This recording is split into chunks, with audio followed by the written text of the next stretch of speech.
Hello everyone, welcome to another video, and today we're going to be talking about a potential snowstorm threat across southern parts of England, which could bring the first significant spell of snow of this winter. And there is still lots of uncertainty, but this could potentially be quite a big event, with some models suggesting more than 10 centimetres across the region. So this is a snow graphic I made, and you can see here that we have this low pressure centre, which is expected to move southeastwards or east across the UK during Wednesday and into Thursday as well. And there's two main tracks which look likely at this stage, and one of those tracks is the low would move along through the English Channel, probably bring a temporary band of snow, not too heavy and not too prolonged, to some southern counties, and maybe provide a dusting. But the other situation, the other track, which has begun to look a bit more likely this evening's model runs, is a track like this, kind of along the south coast, which would bring a potentially more potent and prolonged band of snow. And it's not just the south we have to look out for; other areas could see some snow as well. Let's get into the models now, though. This is a GFS model, and this is the first scenario that I was talking about. This brings a low like this through the channel, and that brings a temporary but still quite heavy band of snow for many, though it doesn't have a very far northerly extent. It's mainly limited to the southwest, the southeast, and the south, though that does bring a good few centimetres to some parts, as much as 11 centimetres in the southwest. There are other areas to see more of a dusting.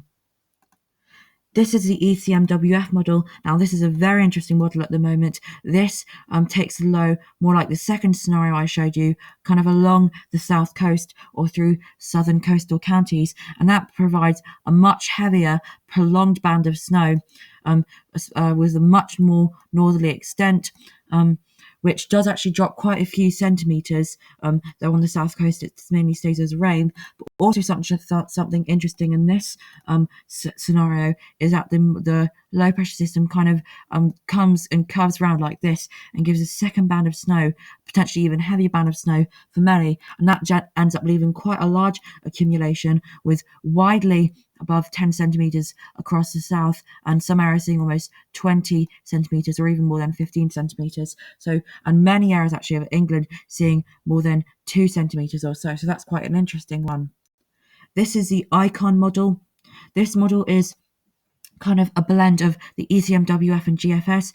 The lows track is more in the channel, but that's kind of been trending more north over the last few model runs, and that actually brings a heavy and fairly prolonged band of snow into parts of probably the M4 corridor and southeast England, potentially even southwestern England, and that brings a dusting of snow for many, though if that scenario happened, that would probably be a lot more than that. And then the final model we're going to look at tonight is the Canadian model, and this is a very interesting model. It's not very reliable, though it sometimes does a good job, and this one brings a low right along the south coast and produces an extremely heavy band of snow, especially for central southern areas, and ends up dumping widely above 5 centimetres, and also above 10 centimetres and as much as 12 or even a little bit more centimetres. So there is definitely the potential for a significant snowstorm or snow event. So make sure you stay up to date, and like, comment, and subscribe to this video. And thank you for watching. Have a good night.